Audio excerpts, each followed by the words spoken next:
And welcome, ladies and gentlemen, to another part of the Pokemon Gold walkthrough. If any one of you have been wondering where I've been the past week, I got my wisdom tooth pulled out, one of them, actually. And so, talking hasn't been the most fun thing to do. It's been actually kind of soaring. And I just knew I wouldn't be at my best when doing these videos, so took a week off, and now we're back in business. I'm looking to shoot out a couple videos right now, not on YouTube, but just get them done ahead of time, so then hopefully there won't be that many more stalls for any more parts, because there's still a lot of games I'd really like to get to finally, and I can only get done when I'm actually done with this. Anyways, we're in Viridian City right now. We can't go against the gym leader because the gym leader is not there, as we will be finding out when we talk to the elderly man sitting next to the gym. Talk to this guy who's asleep. He'll give yourself a Dream Eater.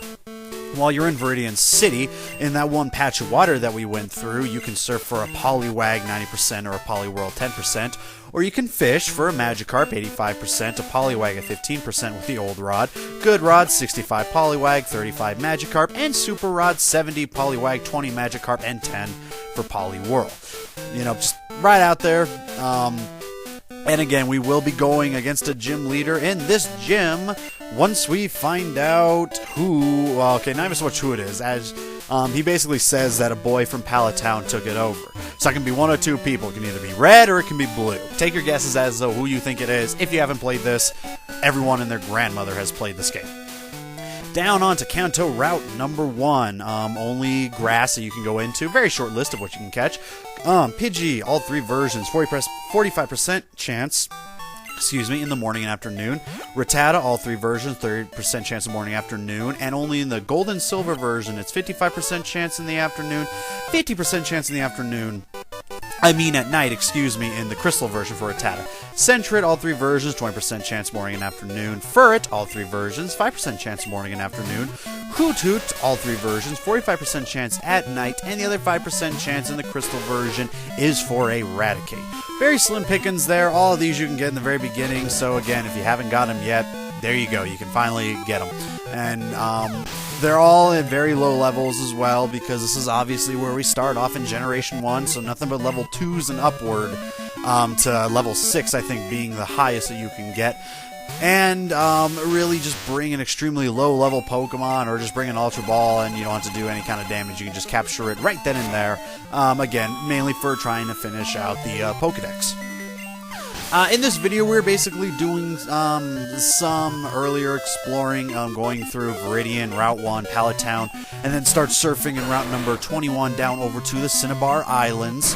And then I got 2 more parts already done that I was originally looking to make one part, but the second one went a little bit longer than I thought it would, so I figured I had 2 separate parts there, and I'm already a little bit ahead of schedule as far as getting parts done. All I have to do is do the audio for them, so thank God for that. So again, this part is just going to be mostly exploring, but we are very close. I can tell you guys right now that the last 2 gym leaders to go against here, I finished within these next 3 videos, so we are very close. We just have a little bit more exploring to do. We have the Whirl Islands that we have to go through in the Johto region, do some rematch battles just to see where they've come up on, gather a few more items that I haven't been able to pick up yet because you need all the gym badges to pick them up. Majority of them are over in the Kanto region, and then finally end it off with Mount Silver, where we will be meeting up with... Oh, wait, no, then there's one more battle beforehand out to Mount Silver, where we have a special battle that I gotta do, and then once that special battle is done, then we do the final battle, and then that's it. This very lengthy Pokemon experience will be done and over with. And then who knows how long it'll take me to go through another Pokemon. The next one I do look to do is a Nuzlocke challenge, but that's not going to be happening for quite some time, really, because, again, I've kind of Pokemon myself out with this by doing this for the past year and a half, probably going on about 2 years now. Like with all the other trainers that we've been meeting in Kanto, you cannot get any of these people's phone number. That's mainly strictly for the Johto region or within the Kanto area leading up to the Elite Four, but really there is no one else. And I still have to, and I'm just now remembering this, I gotta show off the Magnet Train for one. There are no really any special battles in that. It's just other days that you can go from Kanto to Johto back and forth using the train. But I do need to pick a date. I think it's only on Wednesdays, I believe, or Sundays too. I can't remember the exact dates of when you can take the ship from Kanto to Johto in order to show the second half of the trainers that you can fight there. And I need to do these mainly because I got to get a couple extra levels grinded in order to face the final challenger. In order to feel more comfortable going against them, because the final challenger does have a lot of really high levels, and it is going to take a while. You know, it's not going to take a while, but it will. I gotta have my Pokemon up to par in order to go up against them. That doesn't mean I'm going to grind them all the way to like level 90 or so. You know, I'm still going to try and go against them without having to do some extra grinding, but it's just to be on the safe side, you know, to try and go against them as many extras as we can. All the rematch battles, going through the ship battles to go against. I may go against the Elite Four 2 or 3 more times off camera just to get some quick grinding levels going out, you know, but that will be seen in due time. I'm going to see if I don't have to go against the Elite Four a number of times, you know. I mean, hopefully if I'm lucky I won't have to go against them, but not even having any of my guys level 50 let does raise a bit of eyebrow concerns here.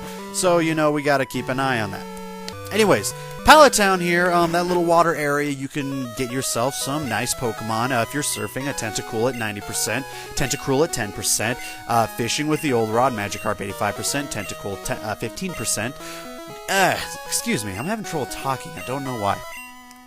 Good Rod, Tentacool 35%, Magikarp 35%, and a Chinchou at 20%, with a Shelder at 10%, and a Super Rod, Chinchou 40%, Shelder 30%, Tentacruel 20%, and Lantern 10%. So with the Super Rod, this is a really good area to get some last-minute Pokemon, especially a Water Electric type and Lantern.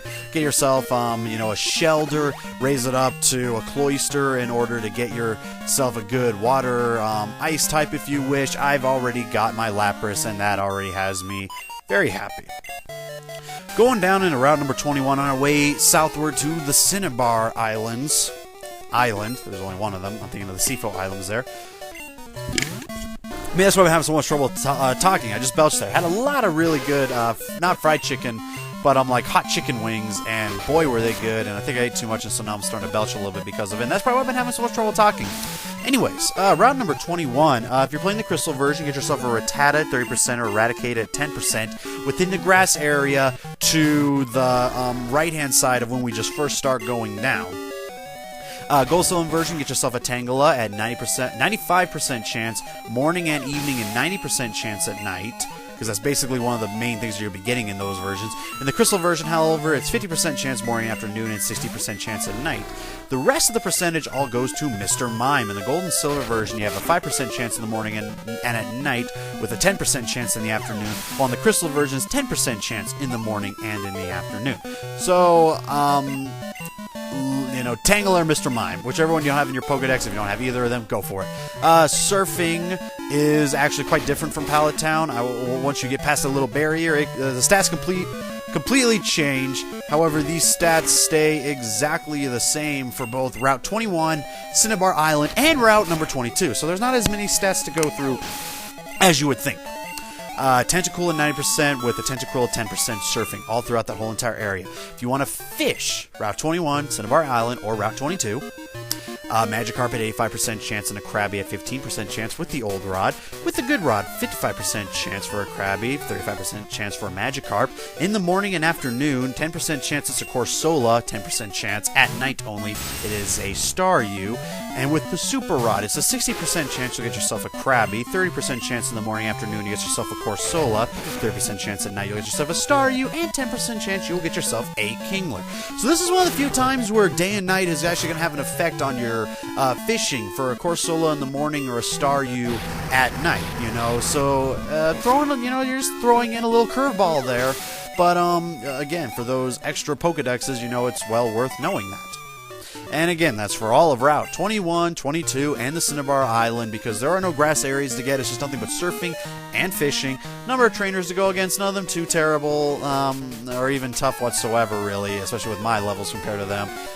Using my Lapras just to get my Lapras a couple extra levels, because he or she, I'm not exactly sure what gender it is now that I think about it, and it is a female, so she is kind of under-leveled around this point, so I try and get her back up in order to meet up with all the other Pokemon that I have, just so I have a very, very well-rounded team. Now, for those of you who haven't played Generation 2, why not, is the very first question. Second question is, are you stupid?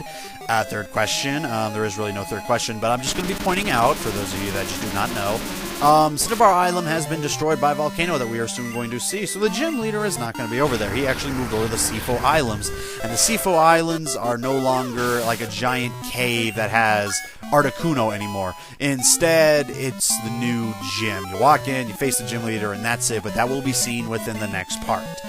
And again, I can't help but feel that that's more of a spending so much time on Johto, which is, you know, right, because it's the newer continent that we're exploring, and we have to. But at the same time, it's like, why couldn't you have given the Kanto region as good, you know, why couldn't you have made it as good as the first generation? And, you know, they did fix that within the remakes of Heart Gold and Soul Silver, you know, and they're probably rushed. It was either one of two things. They were either rushed, you know, I haven't done research to see because I really just don't care because the game is still fun nonetheless. Here's Cinnabar Island, as you can see, it's just nothing but basically a mountain, and you still have a Poké Center, which is rather odd to me that left standing, because the volcano should have taken down everything, unless they built it after the volcano, but, you know, that's very hard to determine.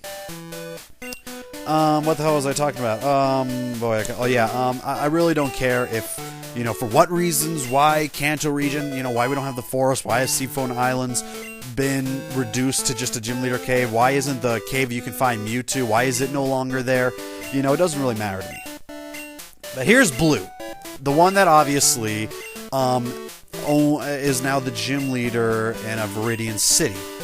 So having a talk with him, you know, you find out that, you know, he doesn't really care to battle at the moment because, you know, because the volcano erupted and took out a whole entire city. It's like, you know, nature wants to make one bad move, and before you know it, we all lose, so it doesn't really matter.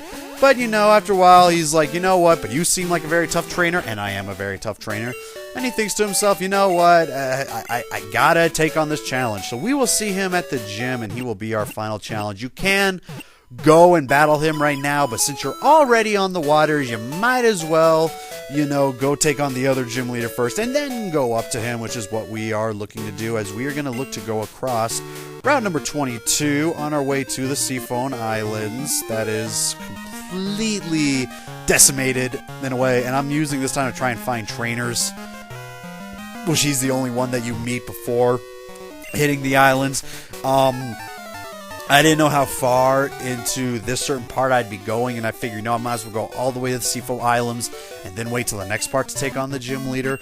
And I didn't really study up on who I was going to be facing on the waters towards there, so I had no idea where to find them. So that's kind of why I went a little bit back and forth. But then, you know, next part, after I take on the gym leader, I get it more to which, you know, I figure out where they all are so I don't spend wasting time trying to find them and all that fun stuff.